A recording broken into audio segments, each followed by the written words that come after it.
This is not the scariest story, but it definitely creeped me the fuck out. For background, I'm a 20-year-old female. I matched with this guy on Tinder a while back. His name was Nick and he seemed pretty cool, so I gave him my Snapchat. We talked a little bit, but it died out quickly. I didn't tell him my exact town I lived in, but the city about 10 minutes away, because it's decent sized and has a big population. I figured he wouldn't be able to find me by just knowing that little bit of information. A few weeks ago he started messaging me and we made small talk. Everything seemed normal for a while, up until New Year's Eve. The day before he messaged me saying he was going to be in my area, the city I told him I was from, and asked if I wanted to meet for lunch. I told him possibly and that I would let him know. The next night I had a New Year's Eve party with a small group of friends. I spent most of the day getting ready and was not looking at my phone. At 7:30 I finally looked at Snapchat and saw that Nick had not only messaged me, but also called me. "Hey, I'm in your city." I responded telling him I'm sorry that I just saw the message. He opened it up within minutes and totally freaked out.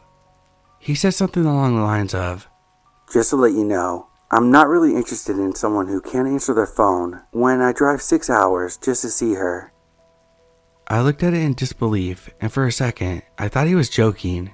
I responded by asking what he was talking about, and that he didn't drive 6 hours just to see me. He said that we had plans, and why else would he have driven up there? I was confused because we never had plans. He told me that he was going to be in my area, which made me think he was here for work or to visit a friend. It's not uncommon for people to travel here for work. I explained this to him and that we did not have plans, and I did not ask him to drive all this way for me. He told me that he sat around for 2 hours waiting for me and bought me flowers. Again, I was confused because we never planned a time or place to meet and had never confirmed plans. You don't just make plans by just telling someone that you're going to be in their area. He just told me to make it up to him and that I had to drive up to see him tomorrow. Yeah, fuck that. I remember that I had my location shared on Snapchat, so he could have easily shown up at my house. I turned off my location, but kept him on Snapchat in case he tries to show up at my house. Luckily, I have not heard from him since. My dad is a retired police officer and has a gun, and I'm not afraid to use it. So Tinder creep who drove 6 hours for me, let's not meet.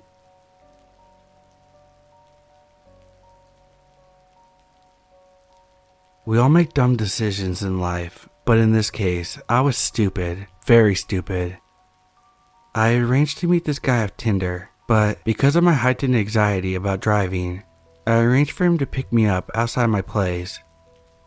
I had been talking to him for a few weeks at least, but that's not redeemable, and I know that. The choice I made on this day could have ended me, but thankfully, I'm still around to tell this tale. The guy picked me up in his car and told me he planned to take us out for sushi. I love sushi, so I thought, great. He puts the name of the restaurant into his GPS and we were off, making pleasant conversation on the way there until I started seeing woods when I looked out my window. I felt very confused. We were supposed to be going into town, not into the wilderness in the middle of nowhere. Fear hit me hard then. He said, "I swear the GPS is taking me through here. I didn't choose this path. Please just take us back to civilization," I said. My eyes were wide and I must have looked like a deer in headlights. His face was really apprehensive, so he must have known that I was scared completely shitless. Oh my god, I thought to myself, I should have conquered my anxiety about driving and met him somewhere in public, or better yet, not met this guy at all. What the fuck was I thinking? I'm gonna get murdered here in these woods.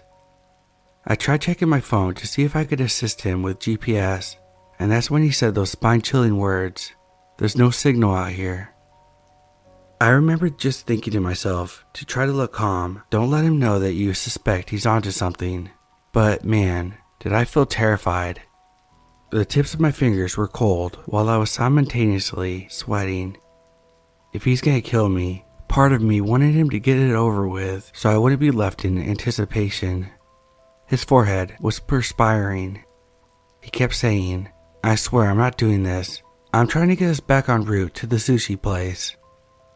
I said, "I don't care about sushi anymore. Get us to a gas station, anywhere with people at this point." He said, "I don't have a shovel or a weapon in my trunk, or anything if that's what you're thinking," which did little to calm my nerves. We finally reached the restaurant after what felt like an eternity. I'd never been so scared in my life. I didn't have much of an appetite and I was physically trembling when we arrived. I figured he didn't kill me when he had a chance, so I guess it's safe now to continue with our date. I already planned on taking an Uber home because I didn't want to go through that experience again. I was shocked out of my mind when he said, "So when do you think we'll have sex?"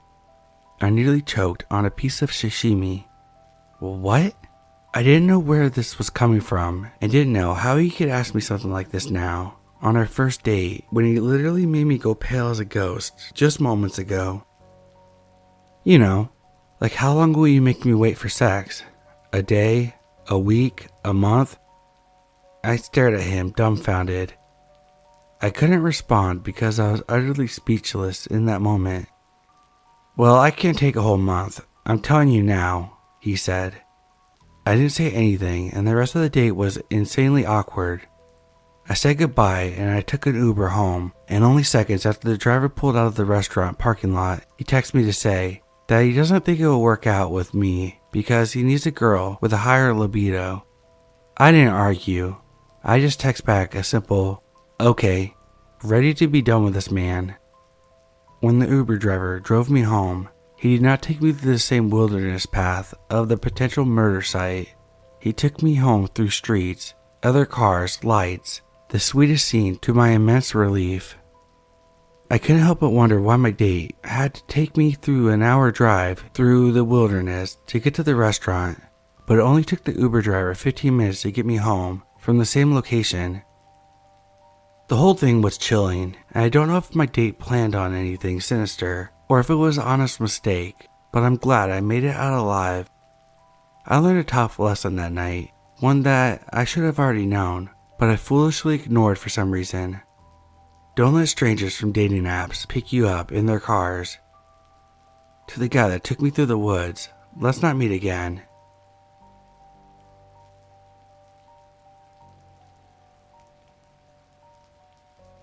Back in my single days, I often tried online dating apps. I talked with this one guy in particular. For the sake of the story, I'll call him Tom. Tom and I started chatting after we matched, and it went well, so we progressed to talking over the phone. He had a nice voice, and I liked that he could carry on a conversation, because I always feel sort of awkward with talking to people, and have a problem of running out of things to say. My mind will draw a complete blank when I'm nervous, so having him talking to me on the other end of the line was a nice relief. After some successful conversations, we went on a couple dates in person that were surprisingly very pleasant. We met up at public venues, a couple of restaurants. We both had a background in English, and he was also a writer like me, so it was nice to have those interests in common. Our conversations were easy, in-depth, with a nice flow. I invited him to a function in my community where he introduced himself to my neighbors, friends, and family. They all kind of looked at me like, "Is this your new boyfriend?" raising their eyebrow. I told them no, that we were just friends who were still getting to know each other. It felt too soon for me to call him my boyfriend. But Tom said something different, telling everyone that I was in fact his girlfriend. I had to keep correcting him. I felt a little embarrassed, and I regretted bringing him to the gathering. Overall, we only really dated, I use that term lightly, for about 3 weeks before things started to get really weird. Tom was increasing his number of text messages and wanting to spend a lot more time with me, asking to see me almost every single day. At first, I thought it was flattering. I enjoyed attention and the feeling of being wanted. But at some point, I'm not exactly sure when, it escalated to a really uncomfortable level. I remember just feeling smothered. He would blow up my phone, asked me what I'm doing, but it didn't seem like a normal, "How are you?" kind of way. There was a controlling undertone to the question. When I answered, he'd want to know details about where I was, what I was doing, what time I was doing it at, etc. I considered that maybe he was just feeling insecure, and that he would calm down with some time. Our next big outing, I met up with him and my friend so we could go out to a bar and hang out. At some point though, my friend wanted to leave because she wasn't feeling good. We said goodbye to Tom, and I left the bar to take her home. When I checked my phone after arriving home late that same night, I saw I had a bunch of angry text messages from him. "Why didn't you kiss me goodbye? You don't really like me, do you?" I wrote back saying, "I just had to take my friend home. I didn't know I was supposed to kiss you. Kissing shouldn't be an obligation." "Sorry, I just didn't think about it because I was occupied. Can we let this go? I am tired and I want to go to bed now." He said, "Okay, you're right. I'm sorry. Please don't ghost me, okay?" Or something along those lines. I didn't know why, but I felt really weird and that he was just too clingy, and it worsened from here. Moving forward, whenever I talked to him, it seemed like he would deliberately try to initiate an argument or a fight. I'm not the confrontational type, and this was incredibly energy draining for me to keep up with. "Why does everything have to be an argument?" I asked him. He explained how he grew up in an abusive household, and he was used to members of his family arguing all the time. This felt normal to him. So I explained, "Well, I'm not used to that, and frankly, it's a little scary to me. People in my family talk things out calmly when we have disagreements. We don't raise our voices, jump to accusations, or have temper tantrums." "You're right." But of course, this did not change. I lost the spark. The initial attraction I had for Tom was gone. I actually felt repelled by him now. I decided I just couldn't see him anymore. I felt really sad and guilty for his life situation and the way he grew up, but at the same time, the roller coaster dynamic of our communication was starting to take a toll on my mental health. When I broke up with him, he threatened to commit suicide. I didn't know what to do, so I asked my parents and some of my old psychology course classmates for advice. Everyone advised me that Tom's mental instability wasn't my responsibility and that he needed to go seek help. He kept flooding me with messages on all of my accounts, and as mentioned before, he was a writer, so he would send beautifully written, lengthy pleas for forgiveness. I replied with, "I really just need a break right now." But he ignored my wishes and kept trying. At one point, he sent me a photo of his dog, telling me his dog says, "Hi, I miss you." That's when I thought, okay, this is weird and manipulative. So I'm gonna block him. And I did. I blocked him on everything. Phone numbers, social media accounts, etc. When he couldn't reach me, he resorted into some drastic measures. He emailed my parents. Yes, my parents. "Why is he messaging us?" my parents asked me. "This feels weird and creepy." "I don't know," I said honestly. "He's pleading with us to convince you to get back with him. I don't want to get involved with this," my mom said. "I don't want you to get involved either." My parents knew the whole ordeal already because I asked them for their advice when he had threatened suicide. So while having discussed about it, our consensus was to offer no response. They proceeded to block him as well. Next, it was my friend who had gone with us to a bar. Tom messaged me saying that you broke his heart or something. What happened? Did you do something to him? I broke up with him, didn't respond, just blocked him. She obliged, but that wasn't the end of it. Tom reached out to my neighbors. I guess he remembered their names and memorized them all by heart. He reached out to each one of them with a lengthy, elaborate story about how we'd been together for at least 6 months and that we were passionately, madly in love. In the story, he portrayed himself as some kind of victim, like I was a villainess, man-eater, or something weird. I don't know because I didn't read it. What did you do to this poor guy? I kept being asked that over and over again by different neighbors. I was forced to keep repeating the explanation about what happened. "We went out for only a few weeks, a month at most," I said, and advised them to please not respond or encourage him. Honestly, I'm a very private person, so having the whole community know about my situation was deeply humiliating for me. This went on for about a year. I'd have someone tell me, "Tom tried to reach out to me again." There's this one older lady neighbor of mine that actually continued talking to Tom over email, even though I asked her to stop. She said, "But he writes so beautifully, and he's a beautiful dark soul." The whole thing put a rift between her and her husband. A separate neighbor told me that she was afraid for my personal safety. She said, "He seems like a stalker type, like from those crime shows," which didn't do much to help my anxiety. I spent a lot of time indoors for a while after that. I felt withdrawn, insecure, deeply embarrassed, and most of all, scared. I felt like I had to look over my shoulder whenever I stepped outside of my house. I took a long break from dating apps, feeling a bit shaken up from the whole experience. 2 years later, in 2018, he texted me from a different number, saying, "You know who this is? If you still don't want me back, don't respond, and I'll leave you alone forever." Even though he didn't give me his name, I knew it was Tom. Frankly, I was relieved. My first inclination was to think, I'm finally free. Thankfully, he hasn't messaged me, my friends, parents, or neighbors since.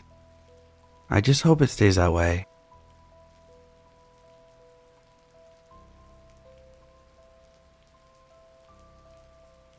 I'll give a little background about myself for my story. I'm a young gay man living in a medium-sized city. The dating scene is rather limited, and most gay people use apps or websites for meeting others, for encounters or dates. I frequent websites and apps daily just to see if there's anyone new out there that I haven't already spoken to, yet I rarely actually met anyone from online. The fear of STIs or being robbed always had been in the back of my mind, so I generally browse without ever actually meeting guys. About 6 months ago, while browsing Craigslist, I found an ad that seemed to be somewhat what I was looking for. The ad was by a man a little older than myself who seemed to want the same things that I wanted. He wanted to meet up with a guy my age and get to know each other over drinks, maybe a little cuddle session, whatever else may follow, and not just a quickie kind of thing. After responding to this ad, the guy and I talked for about a month through text messages, without ever making plans of meeting. I finally got the confidence and asked if he wanted to meet. He agreed, and we decided that I would drive to his place, which was about 10 miles from me and out of the city limits. The day we decided to meet, it was getting late, about 6 p.m. The sun was still somewhat out, but it was getting darker. I got into my car and drove to the area where he lived. The guy texted me and said that he'd be walking on the side of the road because he was coming back from visiting a friend, and just asked that I pick him up to go back to his place. He told me before that he had 2 kids that lived with him, but the kid's mother wasn't in the picture. He said that his kids were at a friend's house and would be back later, so we would have the place to ourselves. While making my way to this guy's house, I saw him walking on the side of the road. He was holding a large speaker and covered in a hoodie, which seemed strange because it wasn't at all cold where we live. The road we were on was very much outside the city lines, on a dirt road with random trailers set up every acre or so. I stopped the car and said something friendly like, "Hey stranger, need a ride?" He didn't smile, he just opened the door and got into my car without saying a word.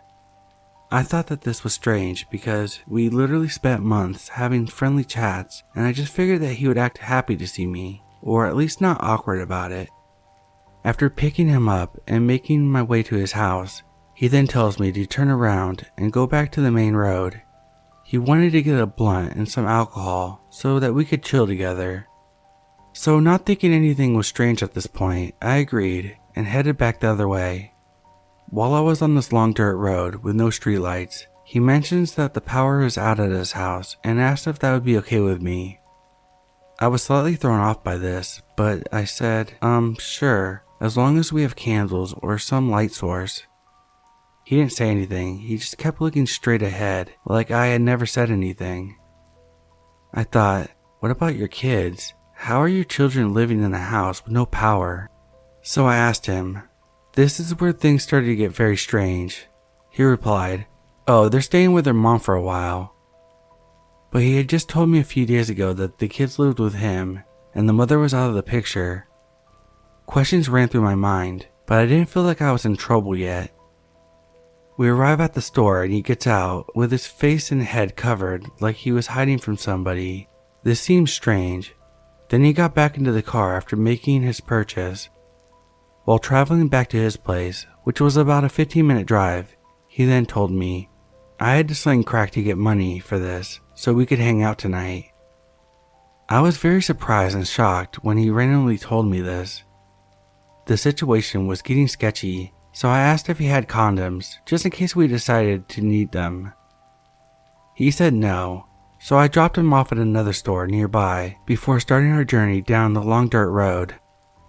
After inconsistent and strange behaviors coming from this guy, I really just wanted to get out of the situation as fast as I could at this point. I dropped him off at the local grocery store to pick up condoms, thinking that this could be my out. I could just drive away and block his number and be done with the situation. After he walked into the store, I was trying to figure out what to do at this point. I wanted to just drive away, but I didn't want to just leave someone stranded.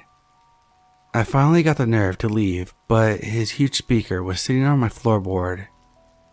I wanted nothing connecting me with this person and feared that he might possibly say that I stole the speaker. So I got out my car, ran to the passenger side, opened the door, started dragging out the speaker from my car when I heard, "What are you doing?" It was him. He was right behind me. Fear ran through my body like I had been caught stealing something or lying about a bad grade to my parents.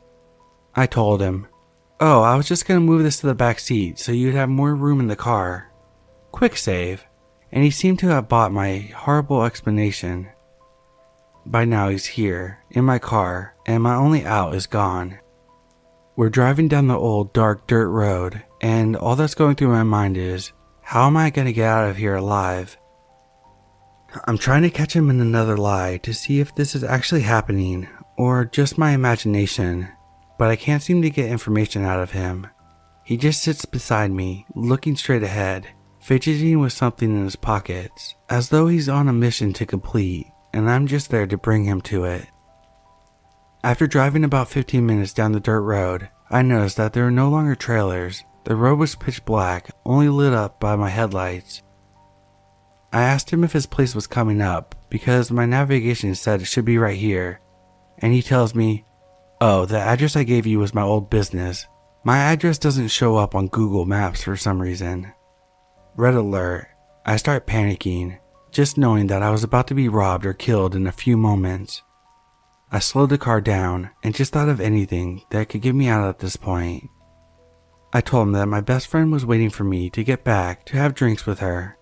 I said I didn't realize we were driving around so much and that it would take this long.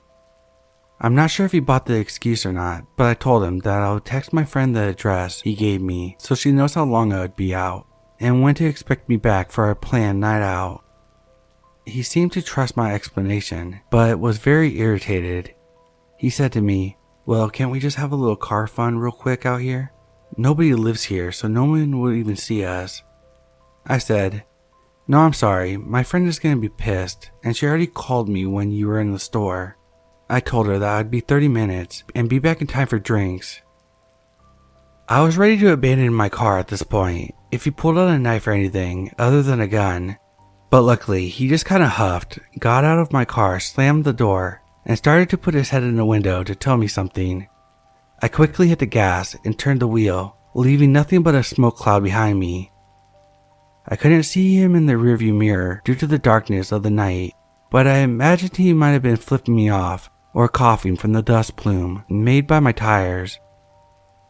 After pulling myself together and realizing that I might have been the next Oprah story, I called my friend, who wasn't waiting for me, my mom, my sister, everyone that I loved, and told them a slimmed down version of the story that took place.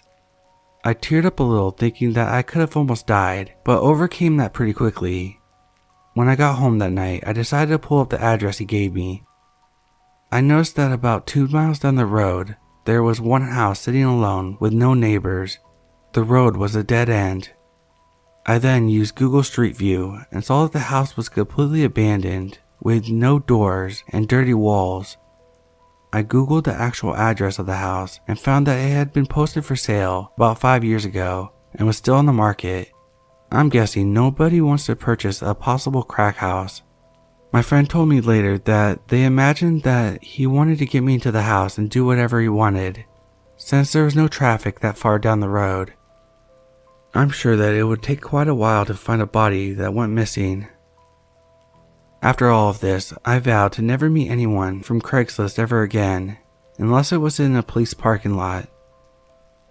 All in all, I'm okay with what happened, but it really brought to light what could happen when you least suspect it.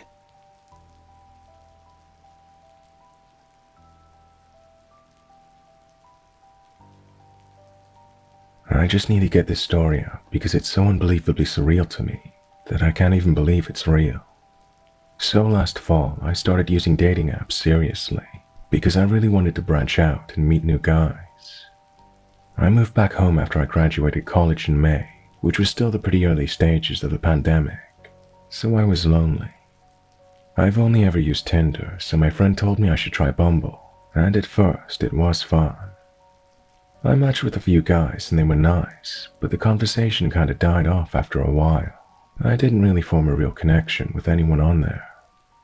One of the guys I matched with asked for my Snapchat, which I gave to him so we could talk on there. We also followed each other on Instagram. That kind of stuff is harmless to me, and I really didn't think much of it.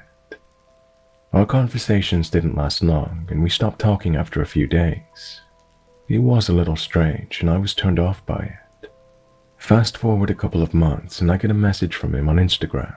He told me he unfollowed me because of my support for Joe Biden in the election, and then proceeded to spam me with probably over 40 messages trying to convince me to change my views and vote for Trump.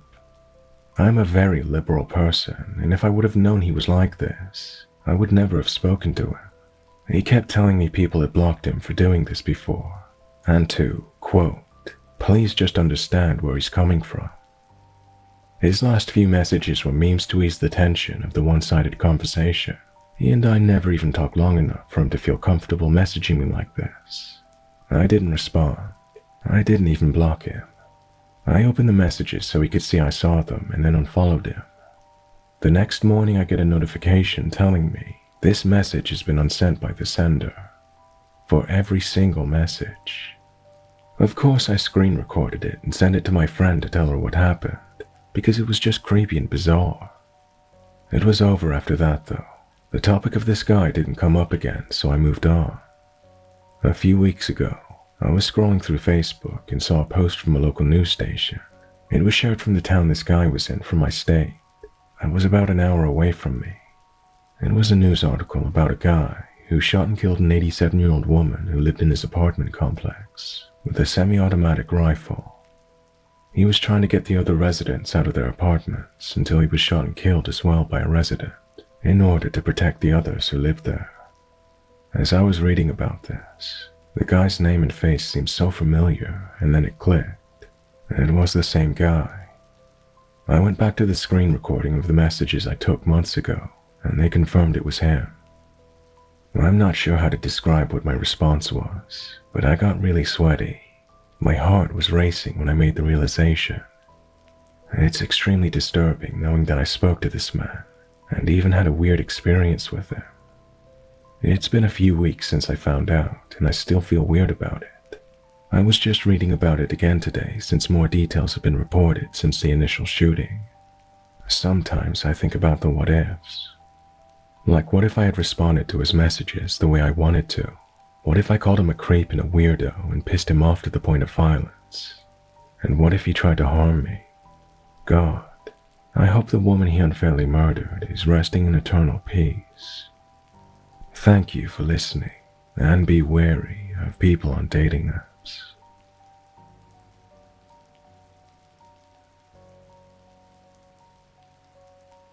Against my better judgment, at the beginning of the month, I got a Tinder account. I matched with a few guys here and there, and one of them was named James. We ended up texting each other and he seemed pretty chill and pretty into me. He's a decent looking guy and we seemed to click. He had apparently been in a relatively abusive relationship with a woman and he was looking to start over. According to him, she had hit him with a frying pan and pepper sprayed him once. He kept on going about how crazy she was. Alright, it happens. We went out to the movies this past Friday and I had a great time. We ended up talking for a few hours and we hit it off pretty well. I asked about his ex because I was a bit curious as to why he'd stay with someone like that. He didn't even say anything positive about her, just that she was crazy, had mental illnesses and didn't take her meds. That kind of stuff. She had tried to baby trap him, but she had a miscarriage. He had expressed relief that she didn't end up with the kid. He said he had felt obligated to her. Again, I get that. All in all, I had a good time. This morning rolls around and he tells me that he hooked up with his ex last night and that he was trying to work things out with her. It was mildly insulting that I lost out to an abusive ex, but whatever. I tell him it's cool. He then a few hours later messaged me saying that she was crazy and he thought she was changing but she wasn't. Blah blah blah. He kept asking if he could see me. He was very pushy about wanting to see me that day. He begged for 5 minutes of my time so he could explain to me. I politely told him I didn't want to be involved with someone who was clearly so hung up on his ex, and this is where it got nuts. He admitted he still was, but that he wanted to see me today so I could meet her and she could determine if I was better for him than she was. That she wanted him to be happy because he and I had a connection. I flipped out after that. I told him the fact that he needed his ex to determine who was right for him was absolutely nuts and that's not what love is. I said I wanted no part of it. He started texting me after that, and it was non-stop insults and incoherent shit that made no sense. She also dropped the bomb that she was his wife. I basically told her to fuck off and block the number.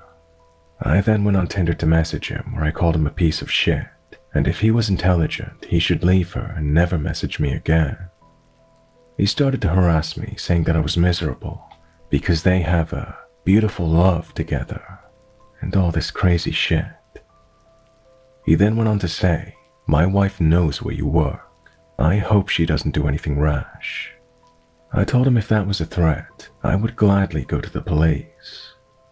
He then said she's been to jail before, she's not afraid, that she loves him so much she'd mess anyone up and risk jail for him, that she'd kill my friends if they tried to protect me, that she's armed and dangerous. I told him goodbye, reported him, and then deleted my Tinder account. I did go to the police, but since it wasn't a direct threat, they can't do much. The cop thinks James was more or less full of shit and just trying to scare me, since some people love getting off on that shit. He said I did the right thing by blocking him and reporting him. Then he said I should keep my eyes open and alert the people at my job. The scary thing is, James seemed perfectly normal, but he lied about being married, how he felt towards his wife, and he flipped like a switch. His excuse for not being upfront and being married was that they were going to get a divorce.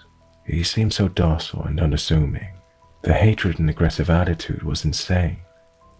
I have to honestly wonder what would have happened had I gone to talk for 5 minutes. I'm kind of concerned since they do know where I work, but if either of them try anything, then the cops can actually nail them. What a weekend.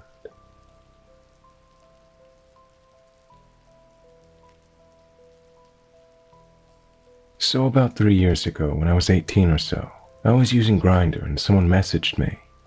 And to keep this anonymous, we'll call him Rando. So we started talking and we asked how we were and what we were up to, the usual conversation starters. Shortly after beginning the conversation, Rando began to sound rather depressing, bemoaning about his insecurities and how everyone hates him, occasionally talking about how he should just end himself. So, being the nice person I am, I try finding something about him I could compliment on and try to make him feel better, that kind of thing. I was determined to bring a smile at the least, and that's where things began to get heavy. Rando began deflecting my compliments, calling me a liar or a user, or saying I'm just trying to make fun of him.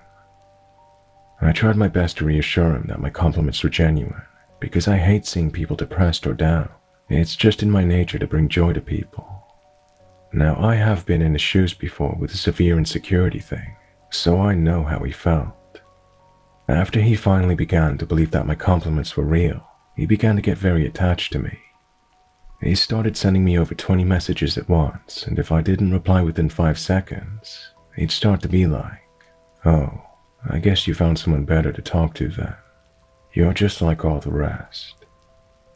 It began to get frustrating at this point.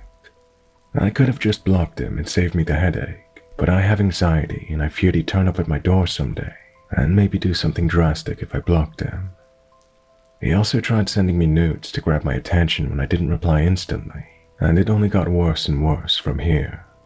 Eventually he told me he'd be in my town over the weekend and began to get very pushy about meeting up somewhere and doing abject things.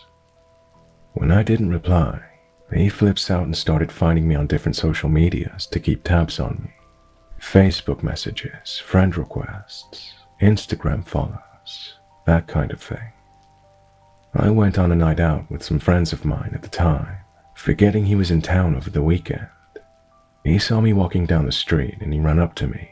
He was bawling his eyes out about me trying to avoid him, and he began begging for my phone number and house address, and he was asking us if he could join us on our night out. And when we politely refused, he followed us further and tried forcing drinks into my hand when we got to the bar. Infuriated by how clingy he was being, I went home just to realize he got on the same bus as me and followed me back to my place before he finally disappeared. He started messaging me on Grindr about visiting me at my home sometime, or trying to find my friends to get my phone number. I finally snapped at this point and I finally blocked him. I thought that was that. I discovered that the next day he was trying to catfish me with my own pictures. He was trying to get my attention and screaming to know why I blocked him. At this point things got way too heavy and I deleted Grindr from my phone. I changed my number and moved house just to avoid him. This whole experience has really put me off dating people with severe insecurities, out of fear that something like this will occur again. I've been trying to go against my nature to avoid complimenting people too much, to avoid something like this happening again. And 3 years later, I haven't seen him since.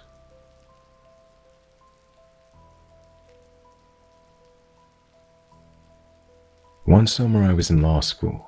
I was swiping through Tinder looking for someone to hang out with.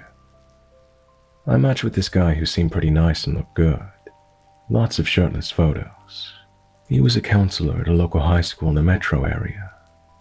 We texted for a bit, talked on the phone, and then decided to grab brunch the next weekend. I met him at the restaurant and we had brunch with bottomless mimosas. He was nice and funny. He made me laugh a lot. I think we both got a little tipsy. He said he was going to go to a barbecue at his friend's house after brunch and asked me to come. He seemed pretty cool and I was having a good time, so I agreed.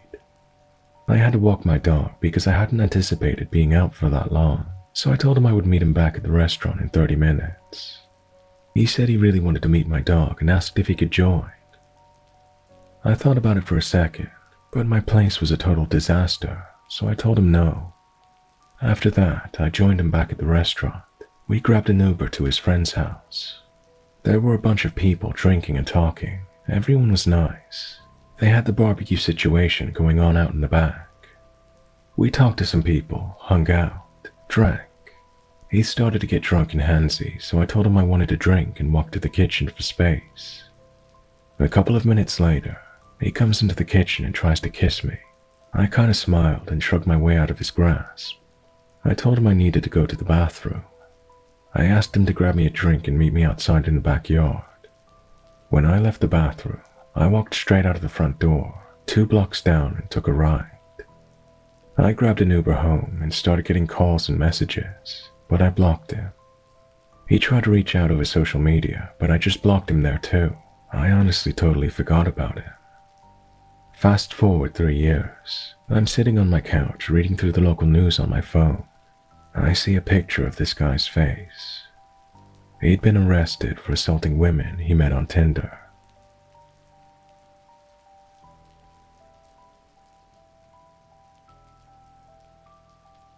Using a throwaway account, so if my stalker is reading this, he doesn't get any insight into my current life from my usual Reddit activity. Yeah, I'm that paranoid. It's been a very long story, but I feel like I'm doing myself a disservice if I don't write things out from the beginning. I wanted to write about this for a long time. It's such a nuisance of a situation, and it seems like any time I find some semblance of mental peace, this shit comes out of the woodwork to make sure I still remember he's out there. This guy, let's call him Marvin, was in my circle of friends for a bit in high school and my early college years. Late 2000s onward, he dated a good friend of mine, Alice, and we hung out both with her and with other friends. Sometimes we would smoke together, but he and I weren't really close. He had an odd sense of humor, but I was kind of oblivious to the darker aspects of his personality, till he cheated on my friend at a party, according to his close friends, and lied about it. I was protective with my friend, and while I never interfered in their relationships, when my friend asked me for input, I told her she deserved better than to be lied to. To be clear, even his friend said this to her, but she continued seeing him as friends with benefits. We even hung out together in groups, but she mentioned to me many times that he's manipulative. Besides the cheating incident, she told me other instances of him acting callously. Once when he was walking with Alice and her best friend, who he didn't like because he thought she was ugly, they dropped off Alice, and instead of walking her friend home, it was dark out. He ditched her without saying anything. He had a tendency to make silly homoerotic jokes, and this wasn't uncommon with the guys I knew at the time. He had gay friends and didn't have an issue with them publicly, but I remember once this gay kid had a crush on him and was sending flirtatious comments on MySpace. Instead of just telling him that he's not interested, not actually gay, he flipped out, called him a slur, and viciously insults him in a tirade on his MySpace comment. Things started to get a little messier around 2010-2011. One day, Marvin gets into a car accident with his mom. His mom had some minor injuries. Alice had a great relationship with her, so she visited them. I don't know the full context, but something about the way the interaction went triggered Alice to tell Marvin that she thinks he's a psychopath. Probably the worst thing that she could have done. But alas, out of my control. He's a good-looking, very fit guy, and definitely had some obvious narcissist traits. But I had never really learned much about psychopaths, besides watching Dexter. So when she told me and other friends about what she deduced, it was both eye-opening and a little freaky. We briefly worked together at a retail store, and I saw him getting close to a younger brother of a friend of mine from school who worked with us. He was a chubby kid with low self-esteem and admired Marvin's fitness and confidence. Marvin started working out with him, and the kid would always talk about how awesome Marvin is. Instead of just minding my business, I felt compelled to interject and messaged him one day, just telling him to be careful about letting Marvin get too close, as he can be manipulative. This is among the biggest regrets of my life. Of course, he tells his idol what I said, and while we remained cordial, clearly he knew what went down. He eventually leaves the job, going into hiding after a work scheme to steal big ticket items with the help of several team members, including my friend's brother. Another time, Marvin and I were smoking weed at the house of a friend of mine. My friend, let's call her Diana, very trusting person and an incredible host. I was high out of my mind, and Marvin was kind of schmoozing, being highly complimentary of my friend who hosted us. Again, my stupid nosy protective instincts kick in, and I grin and comment something like, "I know what you're doing." He was probably just earnestly making connections, and I assumed that he must have had manipulative intent based on what his girlfriend said.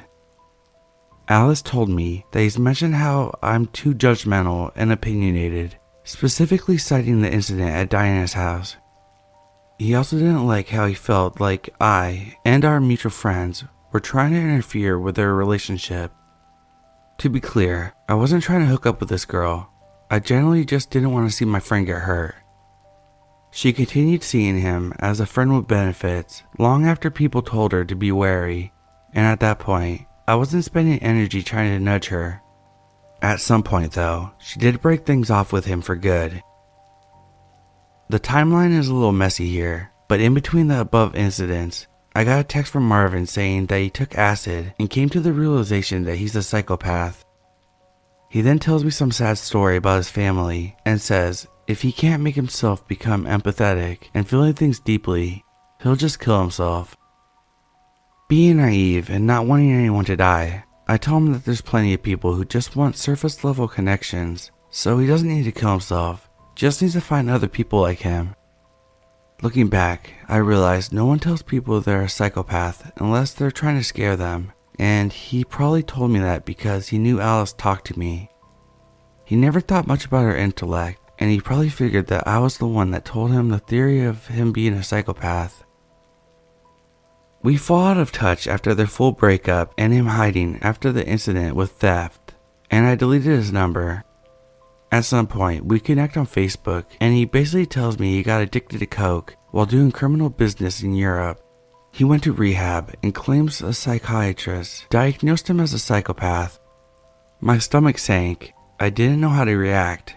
I asked him how it made him feel to know for sure, and said it made him aware of his power. He then says he respects me and would never hurt me. I blocked him not too long after that.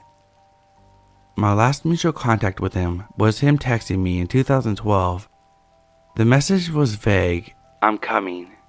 I asked who's this, and he dodges the question to coax me to admit I knew. I asked him what he wants and that I don't appreciate feeling threatened. He told me that I'm so defensive and that he just wanted to say hi. I told him I think it's uncool that he's trying to mess with me because I have a weaker ego than him. He said something strange about how I should never talk down about myself or something like that, and I blocked his number. This was 2012, and since then, 2 or 3 times a year, I would get an Instagram follow request from a new profile he created. Sometimes it's obviously him, and sometimes it will be a weird spam looking profile, but follow mutual and former friends. My heart rate goes up every time this happens. Sometimes I don't block right away because I don't want to make it obvious how much it puts me on edge. I usually keep my social medias on private, but once I opened my Twitter so I could participate in some contest. I kid you not, within 3 days, a faceless account only following a few accounts, my mutual friends of course, starts following me. He's made Spotify accounts to follow me, and Spotify doesn't let you block people. So instead, I just had to restrict what I share. I often thought about starting a podcast, but the whole ordeal has made me hesitant to even raise my profile to the point of being found by him. A friend of ours committed suicide a few years ago, and I'm ashamed to say that I almost didn't go to the funeral in case he would show up. I get terrified when I get calls from strange numbers. I get worried that I'll bump into him when I believe we're both in my hometown at the same time. I don't know what his goal is, and that's what bothers me the most. Is this punishment for me getting involved in his affairs over a decade ago? On the other hand, he's never made overt threats to me. He knows where I lived growing up, and I was there for many years after our last conversation. I spent many nights concerned about strange cars parked outside, but thankfully never had an issue. On the other hand, I don't know what he's capable of, and if he's connected to dangerous people. He's moved back and forth between our hometown and other places several times and apparently changed his name along the way. My therapist suggests that perhaps he envies my large circle of deep relationships and clearly has issues with his own identity. It's disturbing for me that I'm still in his mind after a decade of not communicating. I keep praying that he finds something else to fill his boredom than making sure that I don't forget that he's out there. My friends have told me it's silly to worry about this, but it's hard when I'm having a good day and suddenly I see an Instagram notification that sucks the oxygen out of the room. I spent 10 years anxious and in fear because of his cruelty, and I honestly wish he kept his word about what he would do if he couldn't find a way to be a normal human being.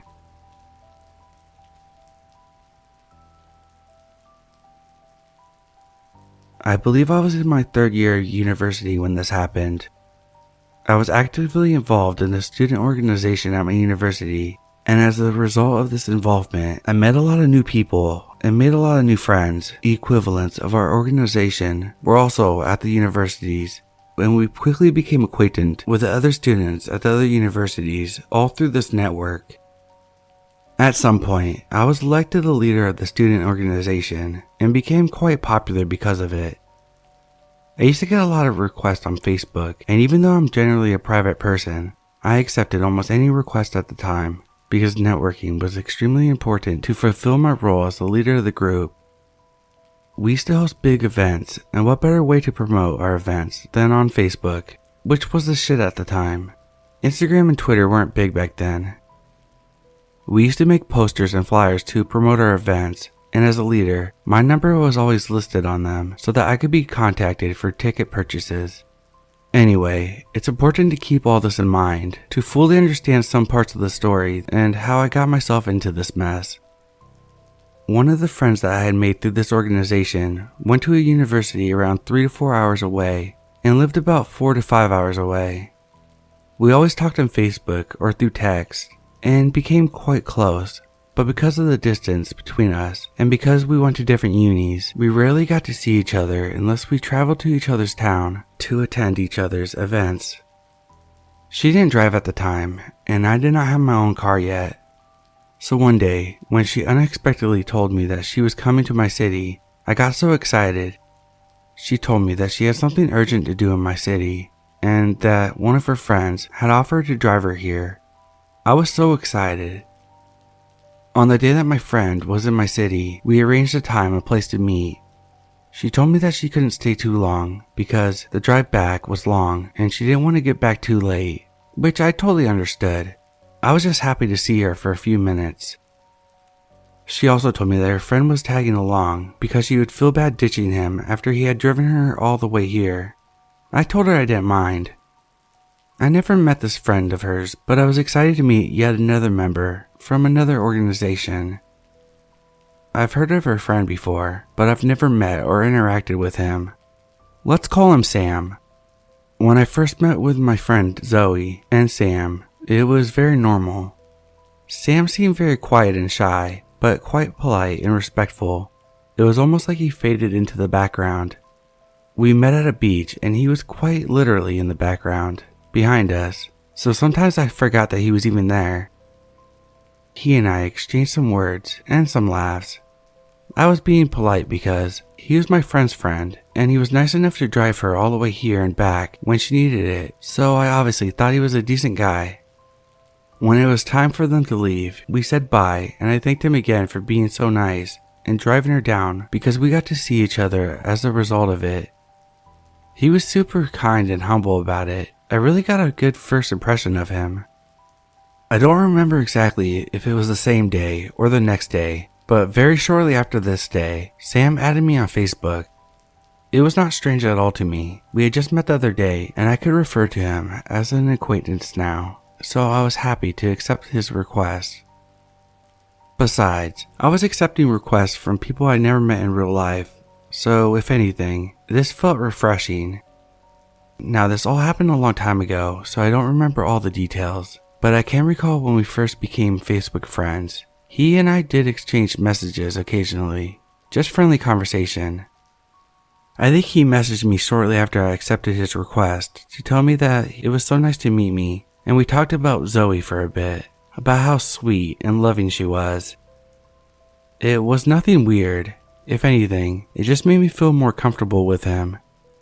He didn't say or do anything that would have made me feel alert or uncomfortable. After a few of these exchanges, I noticed that his messages to me became more frequent. I thought he and I would just be good acquaintances, and I didn't expect us to, or want us to be honest, talk more than that or get to know each other better. When he started messaging me more frequently and wanting to strike up conversations with me, I felt a little uncomfortable at first. Then I thought maybe he just had a crush on my friend Zoe, and since he seemed shy, he was trying to get close to one of her close friends so that I could put in a good word for him, or maybe even help him ask her out. I was polite and responded whenever I could, but never initiated conversation. I briefly asked Zoe about him once, and she told me that he was just a really sweet, thoughtful guy, and based on how he had driven her all the way, I could see that. I was also happy hearing it from her, assuming that he did have a crush on her. I thought, nice, she already thinks highly of him. How cute. I envisioned a cute love story for them and felt excited to potentially play a part in it. My God, was I wrong about the whole thing? During one of our conversations, Sam told me about a song or something that interested me and asked me for my number so that he could send me a few links because they were on the phone, and it was just easier that way. Again, I didn't think anything of it. I don't know exactly when things shifted, but I believe it was shortly after getting my phone number that the tone of the conversation with Sam changed to being somewhat flirty and personal. At first, I thought I was just misinterpreting his kindness, but eventually it became difficult to misinterpret. He started making a lot of comments about my appearance, giving me compliments. I felt uncomfortable because, in my head, he was my friend's future boyfriend. That was a very unexpected turn of events. I started questioning his intentions, and because I didn't want anything to become ugly or escalate further, I just started responding to him less and less, and when I did respond, I'd just be polite and brief. This seemed to pique his interest more because he began messaging me more and more. He was mostly texting me now. I am a nice person and I tend to give people the benefit of the doubt, but at the same time, I can get really annoyed with people who don't understand or respect my boundaries, and in that case, it's really difficult for me to fake anything. This happened with Sam when he kept messaging me, giving me compliments despite the fact that I pretty much stopped responding, or sometimes just responded to long paragraphs with, "LOL, thanks." If this was a random person, I would have told him off a long time ago, but because he was still my friend's friend, I decided to not go off on him, and just hope that he takes the hint and leaves me be. Things kept escalating. One day, I think he messaged me 10 to 15 times in a row, talking about, "I can't stop thinking about you. I really wish I was in your city so I could take you out. I want to know you better." Even though he had made some remarks and had gave me compliments, he had never been this direct, so it caught me off guard, especially because he sent me so many messages. I read my messages and felt really uncomfortable. To really make you understand how I felt, I should have mentioned earlier that this organization was a cultural organization. It wasn't religious by any means, but I liked that there was a certain type of respect that was expected from members towards each other, so that we could all enjoy events and each other's company. As a leader of my branch, if you will, I was really big in maintaining the type of respect that was expected from members towards each other, and we did not tolerate any kind of disrespect. So the fact that this man was making me uncomfortable hit me on so many different levels. I decided to give him one final chance to redeem himself by letting him sit with the fact that I read his messages, and he could see that I did, and I did not respond to any of them. I almost hoped that he would get mad and block me or something. He didn't. The next day he started sending me more messages and becoming increasingly creepy by talking to me as though we had been in a relationship for years. He was saying things like, "Babe, I miss your lips," or "I miss you so much." Dude, we just met once and talked for 10 minutes total. I felt like he had officially crossed the line, and I snapped. I straight up told him, "Sam, I'm not sure that you realize this, but I'm not interested in you in any romantic way, and unless you can respect that, we can't be friends. You're making me very uncomfortable, and I'm not sure what's going on with you, but I really hope you respect me enough to stop this nonsense talk." Or something like that. You know what he said? "Oh, come on. Why are you gonna play hard to get?" He officially pushed me over the edge with that comment, and I officially no longer cared about being nice or the fact that he was my friend's friend. He was utterly disrespectful, and I didn't even think my friend should be friends with someone like that. I was definitely gonna let her know. After he made that comment, I just said something like, "You need help. and deleted and blocked his number and blocked his account on Facebook. I felt relieved after blocking him and was mad at myself for not doing it sooner. I thought that this would be the end of it all, but unfortunately, I was wrong. A few days later, I got a Facebook request from a profile without a picture and with a name that I did not recognize. But again, that wasn't uncommon, so I accepted the request. The more people I was friends with, the more exposure we'd get for our events. I thought it didn't matter to me much since I barely posted anything personal on my Facebook profile anyway, being aware that there are a lot of people on my profile now that I didn't really know. The owner of this profile sent me a message within minutes of accepting them. I saw it much later that day. The message was from Sam, saying that he was sorry that he crossed the line and that he never meant to offend me, that he was really serious about me and was hoping I would give him another chance. I was so mad when I saw this because I hate when men don't understand a message that was very clearly articulated to them. I knew that this was just another sorry attempt on his end to reconnect with me, as if we had a fight, not realizing that there was nothing between us to begin with. I never wanted to talk to him again. I blocked his account as well, without even responding to his message. Since I don't remember the details, I'll just summarize the parts I remember. Over the course of the next few weeks, Sam made multiple fake accounts and sent messages with more creepy, inappropriate comments. He also texted me from a few different numbers, always begging for my forgiveness, as if I was just mad at him. He clearly did not understand the extent of my disinterest and disgust of him. What I do remember vividly, and the part that freaked me out the most, was the last interaction I ever had with him. On one of the days when he messaged me from an unknown number, he started the message with the usual crap about missing me and wanting to get another chance, etc. But then he sent me a screenshot of his phone homepage with a selfie of mine being his background picture. He sent it with a message that went something like, "You look like a movie star and I can't stop staring at your face. So I had to make you my background so I can look at you all day, and I've even showed all my friends what you look like." The fucking hell, what? This freaked me out because 1. I never posted that selfie on social media before. 2. His absolute disregard for my rejection was becoming scary, making me feel like there was some kind of delusional disconnect in his brain, which made me feel like I actually had no idea what this man was capable of. Also, even though I don't know if he was telling the truth, it really creeped me out by the idea that his friends were sitting around just looking at my picture, a picture that wasn't even meant for the public eye. It wasn't a sexual picture or anything, but a picture that I never posted anywhere. I stared at his picture for what felt like forever, trying to think clearly and wondering what to do. I had already used words, but those didn't work on him. I decided to message him saying, "Sam, you are being an absolute fucking creep. I have told you many times that I'm not interested in you, and you have continued making me feel uncomfortable. I want you to delete all the pictures you have of me immediately.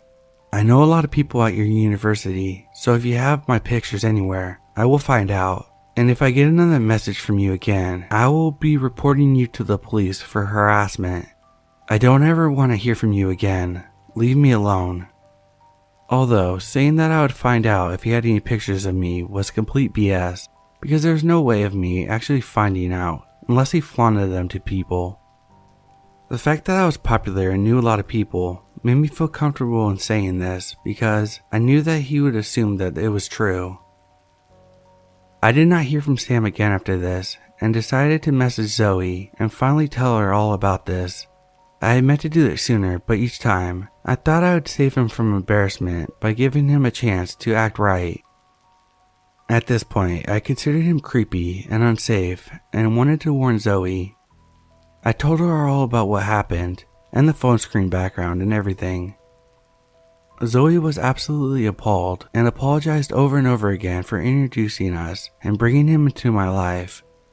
I assured her that I was not mad at her whatsoever and that it was not her fault in any way. Suddenly, she went quiet, and although we were on the phone, I almost feel that she became pale. I asked her if everything was okay, and she responded with a shaky voice telling me that there was an incident a few months ago when a girl that they knew through the organization had told her that Sam had asked her on a date in a similar persistent way. She found it charming for some reason and agreed to go on a date with him. Apparently, he had been nice the entire time until he had gotten her alone somewhere and pushed her up against the wall, trying to kiss her. When she rejected him, he became aggressive and tried forcing himself on her. The girl had said that she tried to get away, but he held her against the wall forcefully, trying to touch her in places she definitely wasn't comfortable with.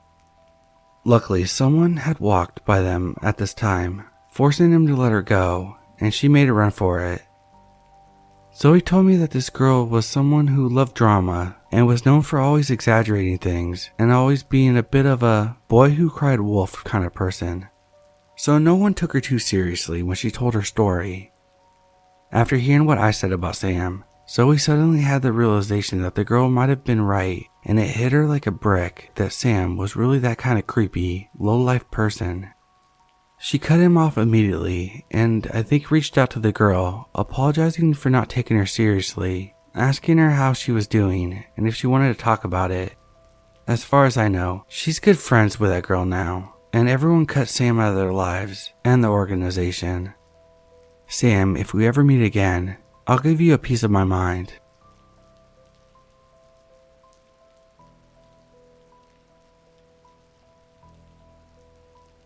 I don't know if this belongs here, but I guess it's creepy enough to share. This probably happened to many people, but maybe we just brushed it off and didn't think nothing of it. Well, it's happened so many times, I don't think it's a coincidence anymore.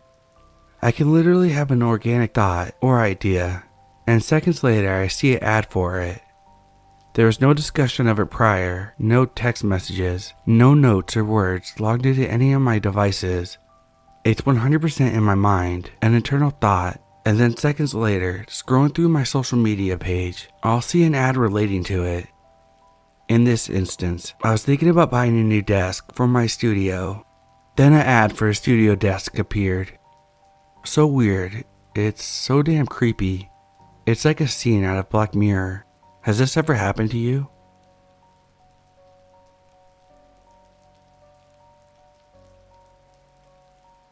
So this took place when I was in high school, and I decided to search up my last name and then .com. I wasn't expecting for a website to pop up, but it did. The website was a page about a person with my dad's name. I thought it was a coincidence, and there was a picture, and it wasn't my dad. But the more I read through the page, the more real information I found out about my dad. At one point, it said a town in Europe where my dad was born, and I've been to too. All the information is lining up with my dad's life, but he knows almost nothing about websites, and the picture of the person is not my dad. It's really creeped me out, and I don't know if someone was doing it as a joke or anything of some sorts.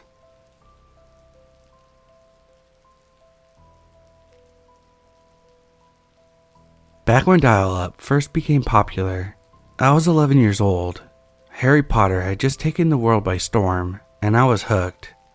I mean, seriously obsessed. Late night release parties at Barnes & Noble, dressed up as a character, etc. My parents had child settings on different AOL functions. One of these were the popular chat rooms. I was glued to these in my free time. Now, our computer was in the living room in plain view of my parents, who would randomly walk by or watch TV and grade papers a few feet away. Sometimes I would meet someone interesting in the chat rooms and we would start a private conversation on AIM, AOL Instant Messenger for you young folk. Usually it started with ASL, age, sex, location. The first two, age and sex, I would be honest, but the last, I would always lie and pick a state I found interesting at the time. Once I was messaged by someone from a Harry Potter chat room. Before even asking any Harry Potter related questions and trading info, he asked, "Are you single?" I said yes. I wasn't really allowed to date yet. Keep in mind, he knew I was 11. He asked if I would be interested in an older boyfriend. I said maybe, but it depended. He asked if 32 was okay. I stared at the screen in horror. I felt sick to my stomach and yelled for my mom. She came over and gasped and told me to block him. We reported him to the chat admin. I wasn't allowed in chats anymore at that time, but I didn't want to go near them anyway. My mom contacted AOL customer service and explained, nicely to put it, how their child controls were crap and like live bait to pervs.